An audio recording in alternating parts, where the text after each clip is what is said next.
بسم اللہ الرحمن الرحیم نحمده ونصلی علی رسوله الکریم اما بعد اللہم صلی علی محمد النبی الامی وعلی آلہ وسلم تسلیما۔ احباب گرامی، آج ہمارا سکون خانہ کورس میرا گھر میری جنت کورس کا آج 7واں سبق ہے، اور ہمارے اس 7ویں سبق کا آج عنوان یہ ہے کہ بیوی کے واجبی حقوق شوہر پر کیا ہیں۔ دیکھیں، واجبی حقوق سے مراد کیا ہے؟ ان حقوق سے مراد وہ حقوق ہیں جن کا لحاظ کرنا شوہر کی دینی ذمہ داری ہے۔ اگر شوہر ان سے لاپرواہی کرے تو وہ گنہگار ہوگا۔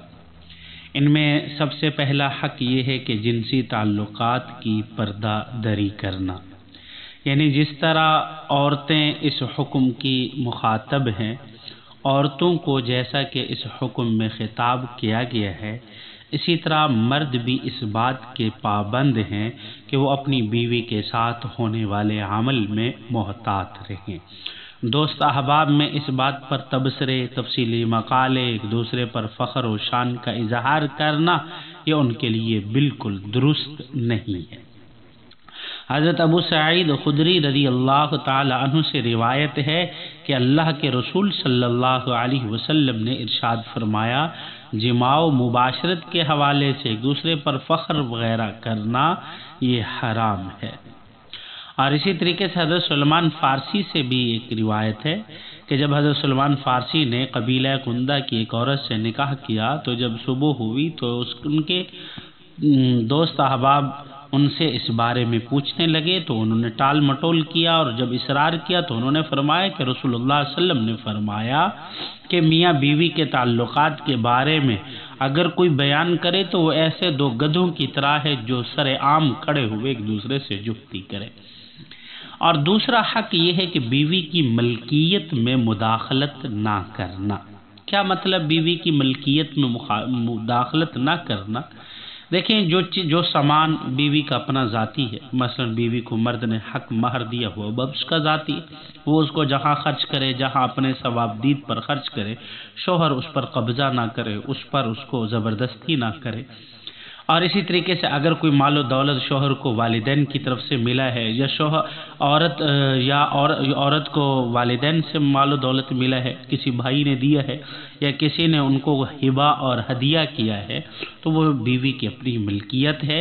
بیوی جہاں چاہے اس کو خرچ کرنا چاہے تو وہ خرچ کر سکتی ہے، اور اپنی ملکیت سے کہیں صدقہ کرنا چاہے تو بھی صدقہ کر سکتی ہے۔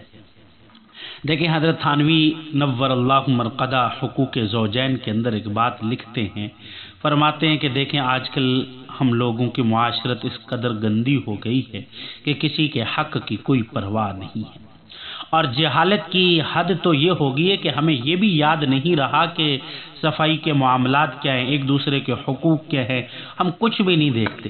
حالانکہ یورپ میں آپ دیکھیں، وہاں کے ممالک میں دیکھیں تو وہاں مرد کی چیزیں الگ ہوتی ہیں، عورت کی چیزیں الگ ہوتی ہیں، اور ایک دوسرے کی ملک کے اندر امتیاز ہوتا ہے۔ حالانکہ یہ رواج مسلمانوں کا تھا، اور مسلمانوں میں تھا کہ مرد کے پیسے ہیں، یہ عورت کے پیسے ہیں، اور وہ خود اپنی خرچ کرے، یہ عورت اپنے خرچ کرے، تو اس لیے عورت کی ملکیت کا اندر شوہر دخل اندازی نہ کرے۔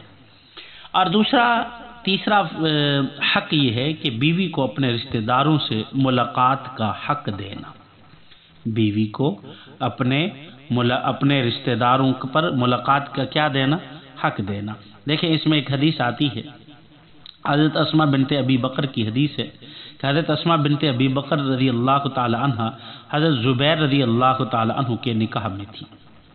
تو صلح حدیبیہ کے زمانہ میں ان کی والدہ جو مشرکہ تھی مدینہ منورہ آئیں، تو حضرت اسماء نے نبی کریم صلی اللہ علیہ وسلم سے عرض کیا کہ میری والدہ آئی ہوئی ہیں اور وہ مجھ سے کچھ توقع بھی کرتی ہیں، تو کیا میں ان پر کچھ خرچ کر سکتی ہوں؟ تو آپ صلی اللہ علیہ وسلم نے فرمایا کہ ہاں، آپ ان کے ساتھ صلہ رحمی والی معاملہ کر سکتی ہیں۔ تو اس میں دیکھیں کہ جب عورت کا نکاح ہو جاتا ہے، نکاح ہونے کی وجہ سے عورت کے جو پہلے رشتے ہوتے ہیں وہ ختم نہیں ہو جاتے، پہلے رشتے ٹوٹ نہیں جاتے، بلکہ اس نکاح کے ساتھ وہ رشتے اسی اہمیت کے ساتھ باقی ہوتے ہیں جس اہمیت کے ساتھ وہ پہلے تھے۔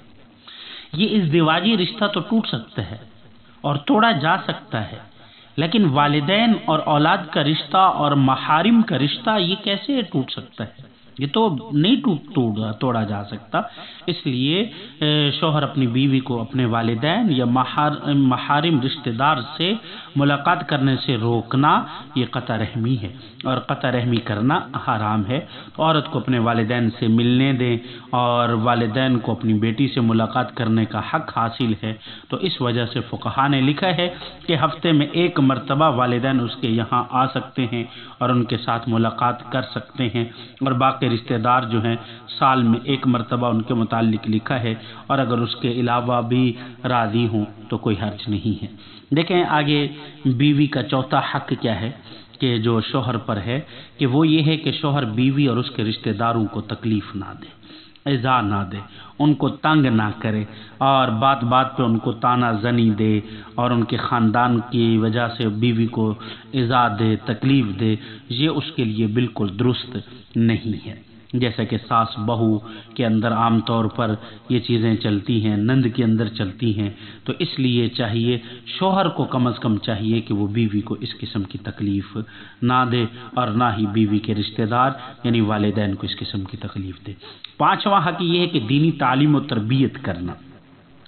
دیکھیں جب بیوی شادی کر کے یہاں آ گئی، اب اگر وہ پڑھی ہوئی نہیں ہے تو شوہر کا حق بنتا ہے کہ اس کو دینی تعلیم دے، حلال و حرام کی تعلیم سکھائے، اور اس کی تربیت کی فکر کرے، کیونکہ سورۃ تحریم کی آیت نمبر 6 میں آتا ہے، اللہ رب العزت نے فرمایا کہ اے ایمان والو، اپنے آپ کو اور اپنے گھر والوں کو اس آگ سے بچاؤ جس کا ایندھن انسان اور پتھر ہوں گے۔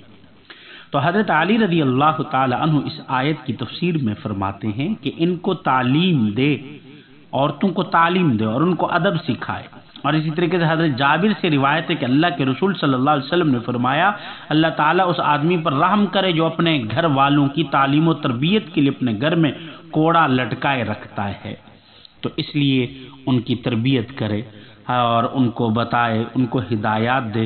حضرت سلمان فارسی نے اپنی پہلی رات میں ہی اپنی اہلیہ کی تعلیم و تربیت اور ہدایات نبوی کا لحاظ رکھنے کا ایک قسم کا نمونہ پیش کیا ہے، اور ان کو سب چیزیں بتائی ہیں۔ تو یہ چند میں نے آپ کے سامنے باتیں رکھی ہیں، حقوق جو واجبی حقوق ہیں یہ رکھے ہیں۔